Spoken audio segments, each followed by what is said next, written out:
Good morning! Happy Sabbath! So, atong mission story karon kay mag-remind ka nato that how God can use even the simplest moments to change lives. So, nag-start ni siya kanang ordinary lang adlaw. Nag-start rin siya sa kanang taxi ride, bitaw kung sa ato pero sa Chile, kay Uber ride ilang tawag ani. So, naay usa ka 19-year-old nga student nga ginganlan og Verilia. Padung siya dito sa Chile Adventist University. So, dito siya ani kanang tagas bitaw mga poles kanang butanganan sa mga flags. Nya kay help man siya og prepare sa Pathfinder Week of Prayer. Magkakita sa taxi driver ani ihang kanang poles. Kaya na-curious kayo ang taxi driver, ano siya, dahil unsa man na imong gibit-bit niya, ano siya nga, kanang mag-help daw siya sa Pathfinders, kay kuha na rin siya, kanang butangan na rin sa flag for the programs.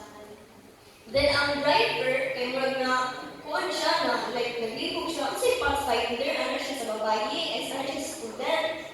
So, in-explain siya nga, ang Pathfinder, mura siya kanang Boy Scout, pero kanang ga-focus na rin siya sa Bible.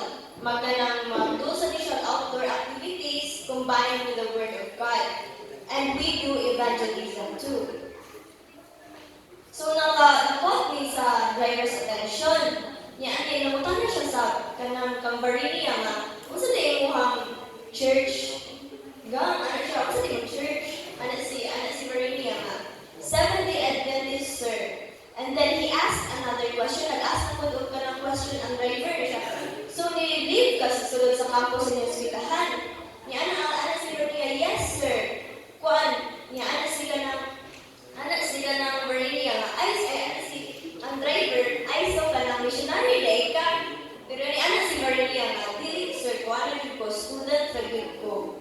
Then, in a conversation, kay ni-shift ka ng padung sa Ginoo, then padung na sa Bible, then ni-ask ang kanang driver if ni-ask si Bernia sa driver if kanang mubasa ba daw siya Bible, niya ingon ang driver, yes, I read it often, ganahan kayo mubasa. So, namutan na sa si Bernia, nga, would you like to study the Bible with me? Ganahan ba ka nga mag-study ka sa Bible kita duha? Imagine mo ka ng simbahan sulod sa taxi. Diba? In a simple ride, ang Holy Spirit, giablihan ang puntahan. After that day, kanang nagsugod si Bernia o Bible study with the taxi driver. Niya kauban na ang asawa sa taxi driver o iyahang anak. And that Uber ride or the taxi ride, kanang a very simple moment, no? Naka-change jud o kanang life sa usa ka pamilya. But what's even more beautiful is it didn't only change the driver's family. Also, it changed to niya ang family ni Varilia kay ang parents mo kay strict kaayo. They didn't want her to join. Di sila ganahan mo join si Varilia o kanang Pathfinders kay di sila ganahan mo eskwela sa Varilia sa layo sa Chile Adventist University kay layo kaayo. Imagine around 650 miles gikan sa ilahang balay sa Santiago. Pero ni-enroll gihapon siya without support sa iyang family. Thankful kayo siya na nakuha siya ng scholarship, no? 4 years, no, kanang sa pila ka tuig, sige siyang ampo nga ng Lord, kanang please heal my relationship with my parents. But when she told them about the istorya siya sa iyang parents about atong taxi ride, about unsa siya paggamit sa Ginoo to lead the whole family in Bible study. Na-shock yung family. Yung mother siya, no, yung sa man muna. And the answer niya yung mama nga, it was all God. It was the Holy Spirit. So from that day on, her parents slowly softened.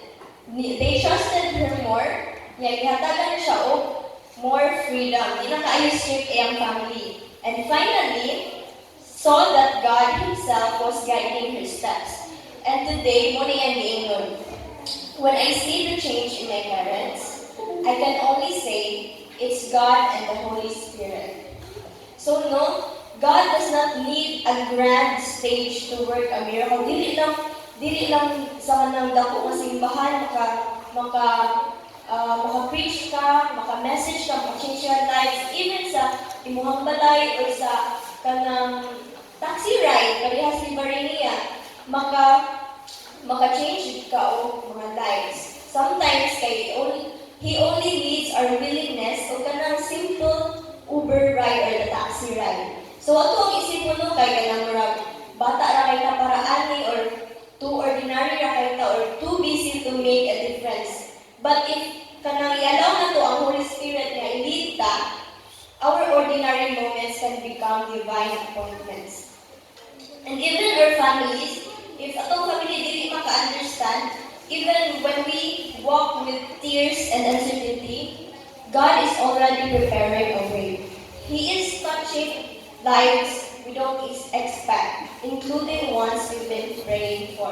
So may we all be like Maria, faithful in the small things, courageous in simple conversations, and ready for God to use us anytime, anywhere. Happy Sabbath.